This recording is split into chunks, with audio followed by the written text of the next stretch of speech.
a pas. À moins qu'Andrea nous sauve et nous mette le psaume 29. Mais sinon, je peux vous le lire. Qu'est-ce que t'en penses, Andrea? Je le lis le temps que ça... Voilà. Bon, bah du coup, j'y échappe parce que j'avais demandé votre indulgence sur ce coup-là. C'est pas quelque chose avec lequel je suis. Tu crois? Il l'a peut-être préparé, hein? Oh, merci, Andrea. Donc, le psaume qu'on va lire, c'est le psaume 29, le psaume de David.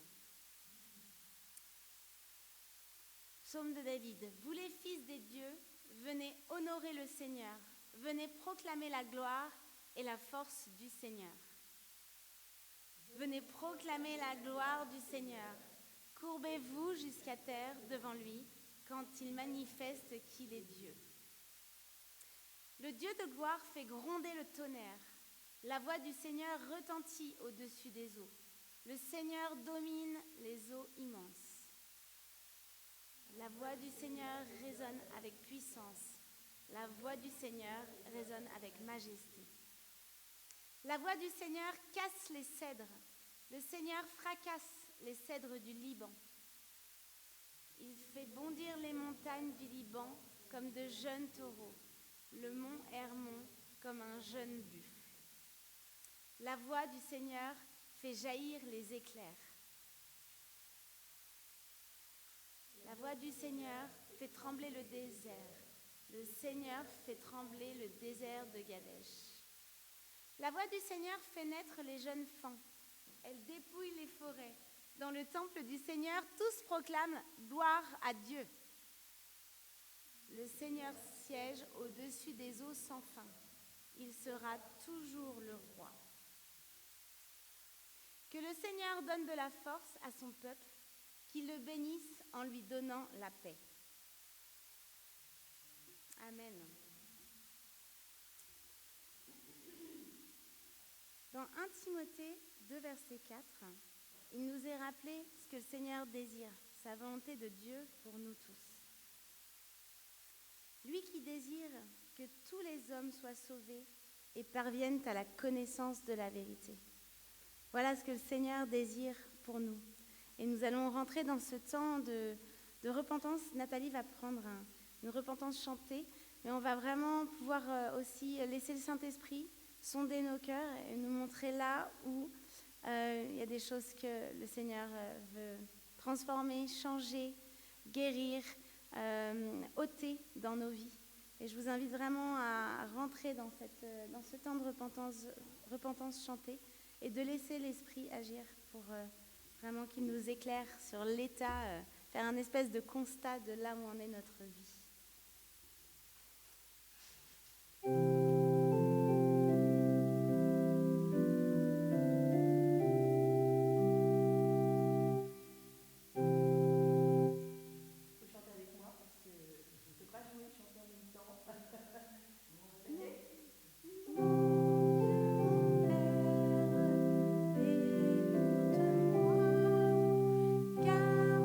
Prière s'élève à toi.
je ne le connaissais pas, mais quelle belle parole. Nous entrons dans ce moment d'absolution, parce que oui, Jésus est bien mort à la croix pour nous. Alors même que Dieu veut le salut pour tout homme, il aura fallu le sacrifice d'un seul pour cela. En effet, il y a un seul Dieu, mais aussi un seul médiateur entre Dieu et les hommes. Et cet homme, c'est Jésus-Christ, qui s'est confié lui-même en rançon pour nous tous. Et vraiment, Seigneur Jésus, merci. Merci pour ce sacrifice à la croix qui a couvert chacune de nos fautes, chacun de nos péchés, chacune de nos maladies, de nos perversions, de nos méchancetés, chacune de nos erreurs, Seigneur. Toi, tu les as prises, tu les as portées. Et merci, Père, parce que tu es mort à la croix pour cela, mais merci également parce que tu es ressuscité. Et par là, nous avons la victoire en toi. Nous avons la vie en toi. Parce que le prix de ce sang qui a coulé, ça a été la résurrection, non pas d'un, mais de l'humanité tout entière. Et vraiment, Seigneur, pour cela, nous voulons te louer ce matin. Nous voulons te rendre grâce. Nous voulons nous lever et chanter pour te célébrer et dire combien tu es magnifique, Seigneur. On va prendre ce temps de louange et on va chanter magnifique est le Seigneur, c'est ça, hein?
Oui, donc on a beau être un petit nombre, la parole va quand même être annoncée. Déjà, Cathy a commencé avec ce magnifique psaume 29. À vrai dire, lorsque j'ai accepté le Seigneur comme mon sauveur, il y a cela un certain nombre d'années, j'étais tellement heureuse, tellement exaltée, qu'il a fallu que j'en parle à tout le monde, que j'en parle à ma famille, que j'en parle entre autres à mes grands-parents. Alors là, mes grands-parents ont été très choqués. Je pourrais dire qu'ils ont même été inquiets quant à ma santé mentale. Ma grand-mère m'a dit « Mais à quelle secte appartiens-tu » Bon, ça s'est un peu arrangé par la suite. Je dirais, c'était pas étonnant. Ils ne comprenaient pas. Ils ne comprenaient pas, et je dois avouer avoir à l'époque manqué de sagesse, de connaissance même, pour pouvoir leur parler et avoir un discours qui puisse les toucher. Sagesse, folie, quelles en sont les bornes ? Paul, dans l'Épître aux Corinthiens, le passage que nous allons lire, donne quelques pistes. Ça se trouve dans la première Épître aux Corinthiens, c'est au chapitre 1, et ce sont les versets 17 à 21. Pour une fois, j'ai pris Parole de vie. Je trouvais qu'elle était pas mal, la traduction. Je suis plutôt second, vous savez. Alors, c'est Paul donc qui écrit « Le Christ ne m'a pas envoyé baptiser, mais il m'a envoyé annoncer la bonne nouvelle, donc l'Évangile, sans me servir des paroles de la sagesse humaine. Ainsi, la mort du Christ sur la croix ne perd pas son pouvoir. Oui, le message de la croix est une folie pour ceux qui perdent leur vie loin de Dieu.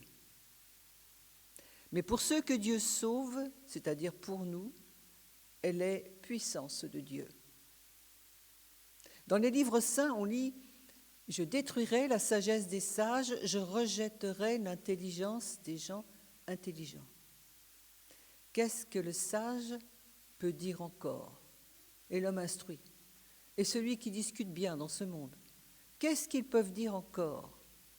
Dieu a montré que la sagesse de ce monde est une folie. En effet, le monde, avec sa sagesse, n'a pas reconnu Dieu en voyant la sagesse de Dieu.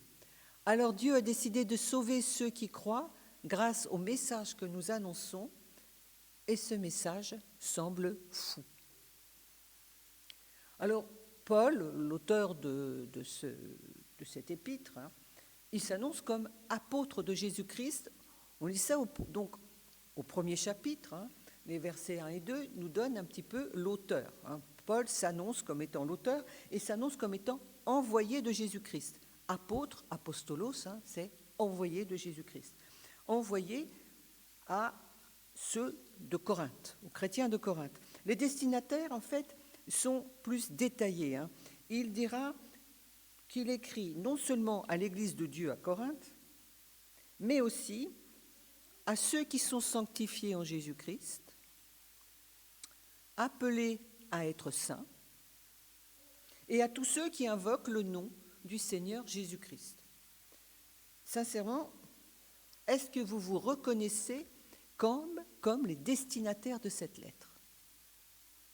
Parce qu'à vrai dire, nous tous qui sommes là, assemblés ce matin, je pense que nous nous sentons appelés à être saints, appelés à connaître le Seigneur.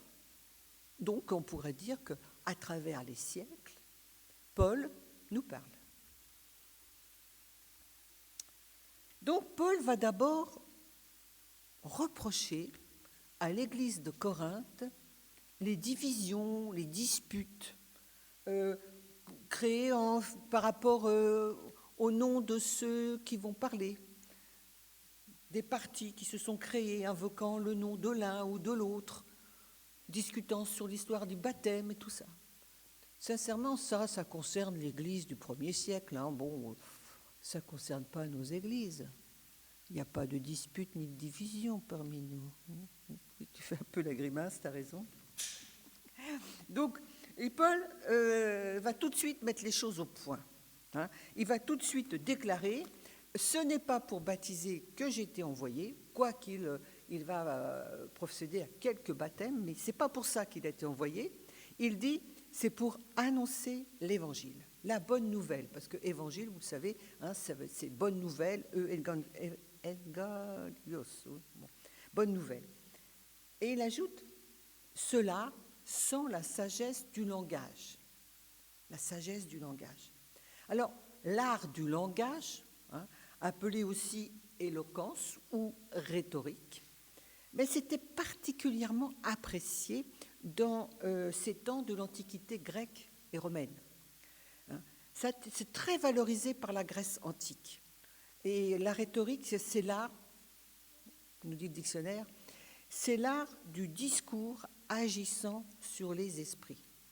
Je vais dire l'art d'un discours qui influence les esprits. Donc c'est un art de beaux discours, de belles paroles.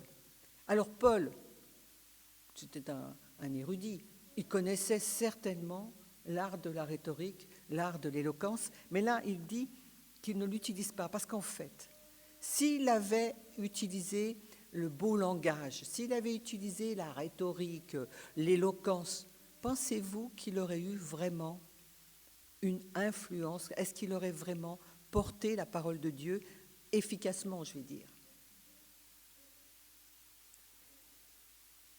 On lit dans...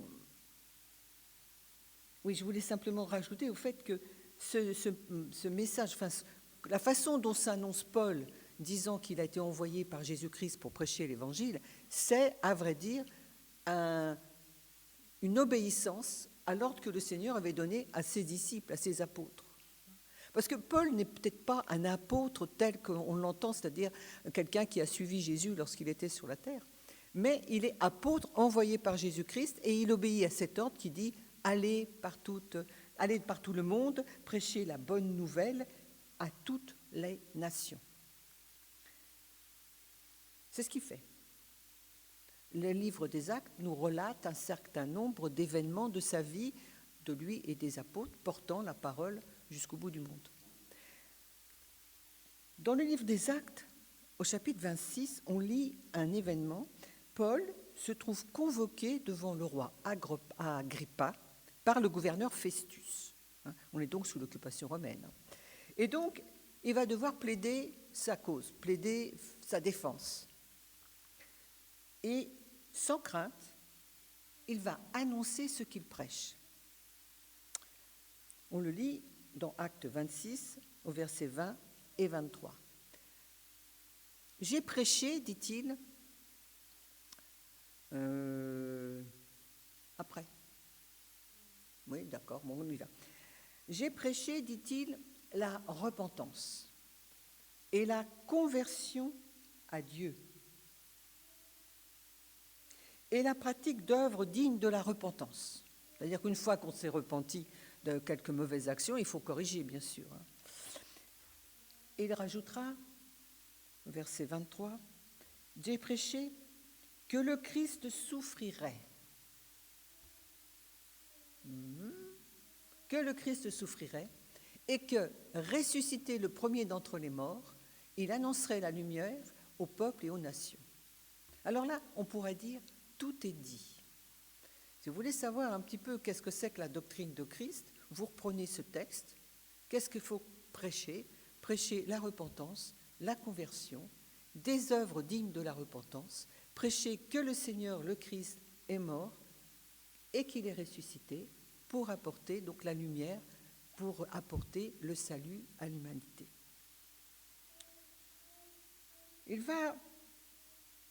Ce qu'il annonce là, va provoquer une réaction un peu indignée de la part de Festus, qui va dire, donc ça c'est au verset 24, « Mais tu es fou, Paul, ton grand savoir te fait déraisonner. » Et puis Paul va répondre, « Je ne suis pas fou. Je ne suis pas fou, très excellent Festus. C'est au contraire des paroles de vérité et de bon sens. » Paul, il ne tourne pas autour du pot, comme on dit parfois. Il ne tempère pas sa parole avec un langage sophistiqué, avec des démonstrations habiles pour atténuer un peu la rigueur du message. Il prêche sans détour le Christ crucifié, mort, ressuscité. Ce qui est folie pour ceux qui périssent, dit-il. Il affirme bien d'ailleurs, dans sa lettre aux Corinthiens, au verset 25, donc un peu plus loin que celui qu'on avait, « Oui, la folie de Dieu est plus sage que la sagesse des hommes, et la faiblesse de Dieu est plus forte que la force des hommes. » À méditer. Parce qu'en fait, ça ne correspond pas du tout à notre conception de Dieu. Dieu aurait de la faiblesse. Or, nous proclamons dans notre profession de foi « Je crois en Dieu, le Père Tout-Puissant ». Donc, là, il y a comme une contradiction.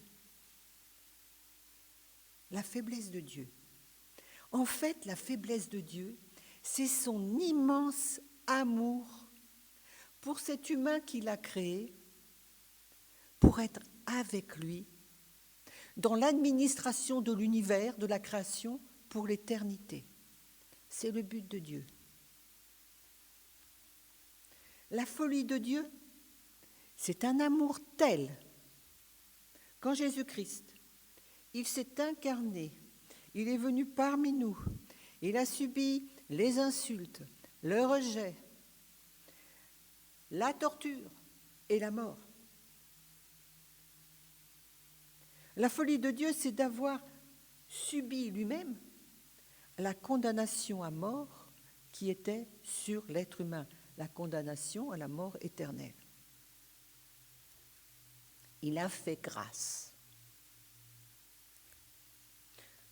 Alors ça, cette histoire, c'est incompréhensible pour notre intelligence humaine.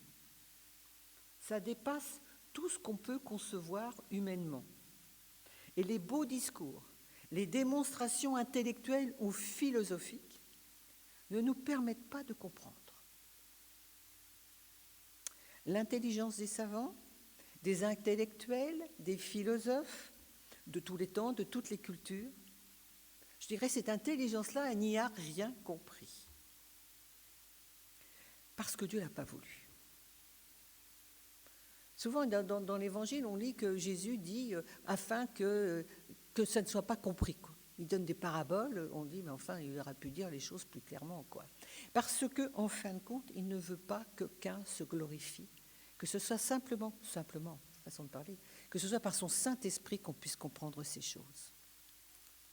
Jésus dira même, « Je te loue, Père, Seigneur du ciel et de la terre, de ce que tu as caché ces choses aux sages et aux intelligents, et que tu les as révélées aux enfants. » Alors, ça ne veut pas dire qu'il faille être un tout petit enfant pour comprendre la parole de Dieu, hein, heureusement, mais il faut être comme un enfant. Vous savez, un petit enfant, il interroge toujours ses parents ou ses grands-parents.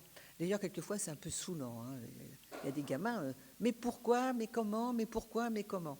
Et il a confiance dans son papa et sa maman pour lui répondre. Des fois, on a un petit peu de mal quand même, parce qu'il y a des questions qui sont difficiles à répondre. Mais il a confiance. Et il va vers son père ou sa mère pour avoir cette connaissance. Eh bien, c'est ça, comme ça qu'il faut être vis-à-vis de Dieu. C'est y aller comme un enfant. Je ne comprends pas, Seigneur. Y aller pour essayer de le connaître, pour essayer de comprendre son but pour nous. Alors, comment est-ce qu'on s'approche ? Bon, déjà, dans un esprit de prière, tout simplement. Pas besoin de faire des grandes paroles, là, justement. Hein. On parle de la sagesse du langage. On parle avec notre parole à nous, hein, notre langage à nous. Et dans notre langue, la plupart du temps. Et on va s'approcher en prenant sa parole, en l'écoutant, en la lisant, en la méditant. Même si on se dit, mais je ne comprends pas grand-chose, il y a un moment donné, une phrase, un mot, quelque chose va nous parler, nous éclairer. Et plus on la lit, mieux on comprend. C'est ainsi qu'elle nous parle, la parole. Mais il ne faut pas y aller comme des savants, y aller avec notre intellect. Souvent, dans notre partage biblique, je dis, attendez, laissez tomber les commentaires, laissez tomber ce qu'on vous a dit. Prenez le texte comme il vous comment dire, saisissez-vous-en comme ça, comme des enfants. Vous disant, j'y connais rien, mais je veux comprendre. C'est la bonne attitude, c'est une attitude humble, non pas une attitude de savant d'intellect. Quelquefois, il y en a certains qui répondent, « Ah oui, mais moi, je n'ai pas fait d'études, tu comprends, alors je ne peux pas comprendre. » Non. Il ne faut pas oublier que les premiers apôtres, c'était des pécheurs. Ce qui ne veut pas dire que c'était des ignorants, hein. Mais enfin, ce n'était pas des bac plus 7, quoi. La parole de Paul, elle est quand même sévère parce il affirme la prédication de la croix est folie pour ceux qui périssent. Mais il n'y a pas de prédestination là-dedans. Ça veut simplement dire que le seul moyen, le seul chemin pour être sauvé, c'est la prédication de la croix. Ce n'est que parce que le Seigneur Jésus-Christ est mort, ressuscité pour nous racheter, que nous pouvons être sauvés. Et ceux qui ne l'acceptent pas, pour qui c'est folie, on va dire pour un temps, ils périssent, ils restent dans leurs conditions de mort, c'est tout. Alors cette parole de Paul, on peut dire qu'elle est sévère, mais elle nous pousse d'autant plus à témoigner de ce que nous avons reçu. Mais on ne peut pas témoigner si on n'est pas soi-même convaincu, si on n'a pas soi-même reçu cette révélation. Parce qu'autrement, on va dire c'est du prêchi-prêcha. Il faut que ça vienne de notre cœur. Il faut que ce soit véritablement quelque chose que nous ayons ressenti.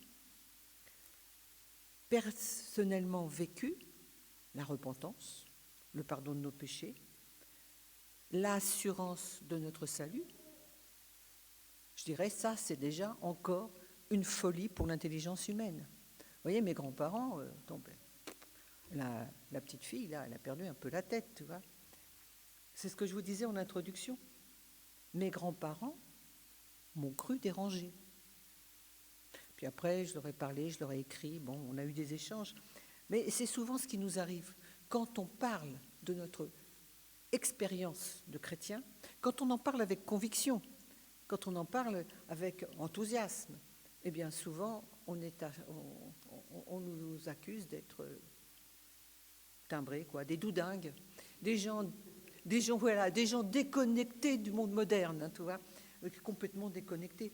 Et cette joie et cet enthousiasme, regardez les disciples, quand ils ont reçu le Saint-Esprit le jour de la Pentecôte, ils étaient tellement joyeux et tout qu'on a dit, attends, ils ont déjà bu, ils sont ivres de vin. Non. J'ai vu parfois dans certaines églises, je ne sais pas si vous avez vu ça, des gens qui dansent, tellement joyeux, qu'en chantant les cantiques, ils dansent. Je me souviens d'un frère, il était hollandais, il se mettait dans l'allée comme ça, et il dansait. Alors, les gens autour, il faut dire que nous, les Européens, on est plutôt coincés de ce côté-là, hein. Alors, on disait, oh, il a un petit peu frappé, bon, on ne comprenait pas trop, puis après, en le connaissant, il a dit, c'est ma façon à moi de louer le Seigneur. Bon, allons-y. Vous voyez ? En fait, on était des idiots, nous-mêmes, hein, de nous moquer de lui. Alors, je dirais, soyons fous. Soyons fous pour Dieu. Fous dans le monde, sans crainte d'être méprisés, rejetés, critiqués, comme des fous, comme des doudingues, comme des soi-disant, je le disais, déconnectés du monde moderne. Parce qu'il faut du courage, quand même. Parce qu'il faut braver notre timidité pour annoncer ce que nous avons ressenti, si nous l'avons ressenti. Il faut du courage, mais il faut aussi de la sagesse. Jésus dira même, soyez prudents comme les serpents. J'ai toujours trouvé ça un peu bizarre, prudents comme les serpents, mais enfin bon, c'est peut-être une histoire de traduction. Parce que les serpents, plutôt, quoi qu'ils sont prudents, parce qu'ils se cachent. Donc courage, sagesse, c'est ce que les premiers disciples ont eu besoin. Et c'est pour ça, entre autres, que le Seigneur les a baptisés de son Saint-Esprit, qui leur a permis d'être des témoins efficaces, courageux, dans ces premiers temps. Il n'y a pas si longtemps, dans l'URSS stalinienne, et ça se passe encore dans d'autres pays maintenant, être chrétien, annoncer sa foi avec courage, ben ça vous mettait en danger d'être emprisonné, d'être enfermé dans des asiles psychiatriques. On vous déclarait fou, on vous enfermait, et là, pour être soigné. Malheur à ces pauvres gens. Être appelé fou, en fait, c'est un peu dérangeant. C'est pas très agréable d'être appelé cinglé. Et puis, on n'aime pas trop ça, on ne veut pas déranger, alors on reste discret. Je dirais même timide. Et puis certains diront, ouais, bon, ça fait partie du domaine de la vie privée. C'est dans notre vie privée, donc heureusement que Jean, Jacques, Paul, Matthieu et les autres, ils n'ont pas gardé ça dans le domaine de leur vie privée. Parce qu'aujourd'hui, on ne connaîtrait pas le Seigneur. Donc heureusement qu'il y a eu de tout temps des gens courageux, quelquefois au prix de leur vie, pour annoncer le message de la bonne nouvelle. La bonne nouvelle de Dieu venu parmi nous pour nous réconcilier avec lui. Pour le but qu'il a, qu'on soit avec lui pour l'éternité. Je dis souvent pas sur un nuage en train de gratter une guitare ou une harpe, mais pour administrer l'univers. C'est tellement grand qu'on n'arrive pas trop à se l'imaginer. Là encore, c'est une folie. Alors, être chrétien, c'est croire que Jésus est mort et ressuscité. Ne pas avoir honte de le dire. Ne pas avoir de crainte de l'affirmer. Malgré le fait qu'autour de nous, dans le monde, ou certains mondes chrétiens, on nous dise « Ouais, mais enfin, écoute, on a tous le même Dieu. Toutes les religions se valent. Hein? Qu'est-ce que c'est que tu as à être aussi intégriste ?» Le message chrétien, il ne peut pas être dilué. Il ne peut pas être affaibli par des fables humanistes. Notre façon de concevoir Dieu. Parce qu'en fin de compte, je le disais, dans notre message chrétien, la conception que nous avons de Dieu, elle est folle. Un Dieu tout-puissant qui vient se faire assassiner. C'est ça, en fin de compte, le message du salut. Notre folie, ce n'est pas celle du monde. Notre folie, elle est pacifique, elle est bienveillante, elle veut le bien de ceux à qui nous parlons. Elle ne manifeste que l'amour de Dieu pour les humains. Cet amour que nous voulons partager avec le plus grand nombre. Et cette folie, elle ne va pas s'afficher sur le net, avec des discours agressifs ou accrocheurs. Non, ce sera un tête-à-tête, bouche à bouche, comme disent les Anglais. Elle ne cherche pas à convaincre par des discours ou des débats. C'est le Saint-Esprit qui va influer dans celui qui a vraiment connu cet amour. Alors, dans ce temps de festivité, dans cette folie de Noël, de nos réunions de famille, plus ou moins agitées, des fêtes entre copains, de tout ce qui peut motiver une certaine folie, une certaine euphorie, que nous qui avons reçu la conviction de notre salut en Christ, nous soyons des témoins et que nous manifestions une autre sorte de folie.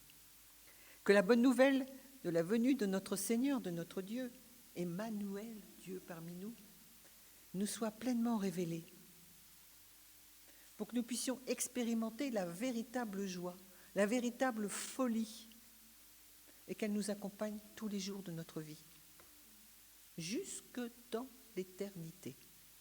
Alors, soyons fous de Dieu, soyons fous pour Dieu, soyons fous dans le monde. Amen.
Merci Marie-Christine de nous avoir rappelé à quel point cette folie aux yeux du monde, le don gratuit de Jésus, c'était le roc même de notre foi.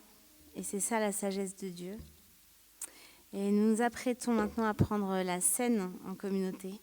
Nous voulons justement nous souvenir, faire ce geste de prendre la scène ensemble en mémoire de ce don parfait, de ce don absolument gratuit qui nous a été donné, qui a été fait à la croix pour chacune d'entre nous.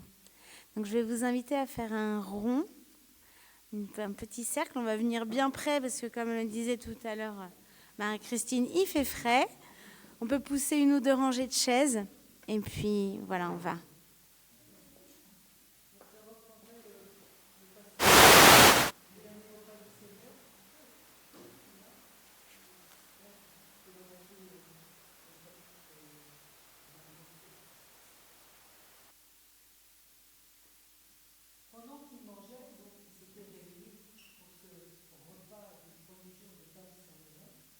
Pendant qu'il mangeait, Jésus prit du pain.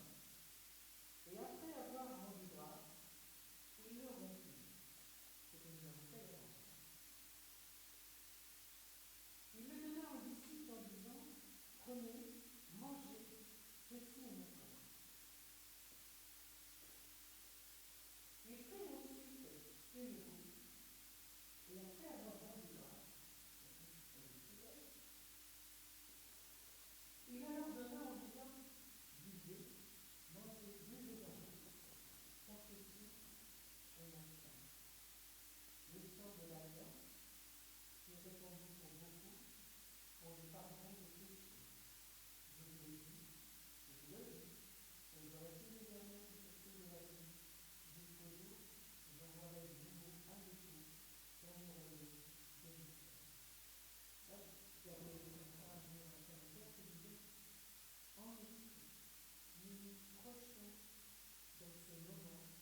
Que le Seigneur de l'espérance vous remplisse de joie et de paix. On l'a entendu pendant le message. Qu'il vous remplisse de joie et de paix dans la foi, afin que vous débordiez d'espérance par la puissance du Saint-Esprit. Il vous bénit, celui qui est le Père, le Fils et le Saint-Esprit. Amen. On va finir par un chant. Non, pas par un chant. Par une musique. Une petite musique, pardon. Et bien, profitez. C'est effectivement un cantique. C'est un cantique, mais pas chanté. Très bien. Mais si vous voulez le chanter, vous pouvez, si vous connaissez.